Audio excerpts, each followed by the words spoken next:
Let's unbox this paint sprayer. It comes with these little funnel strainers, and this is the main unit. This is the spray nozzle, and we have 5 different tips for the nozzle.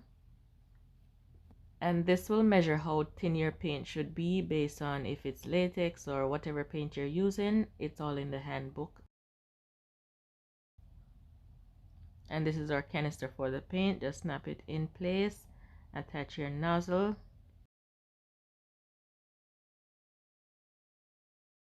and you can switch out the tips and see which one works best for you. I think I love the blue one the most because it gives me a wider spread.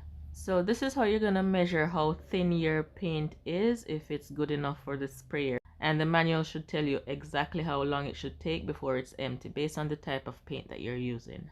So I made sure that my paint was the right consistency, strain it into my canister, and now it's time to get working. Always remember your protective gears and to protect your area before you start spray painting.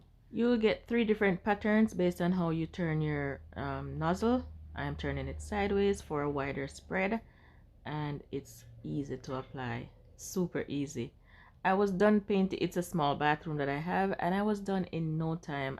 You may see small patches on my wall, but that's from a crystal chandelier that I have hanging. So I followed the consistency guide and I got even distribution from this sprayer. It was easy to clean. I used it a second time after this bathroom and I'm impressed. I'm really impressed.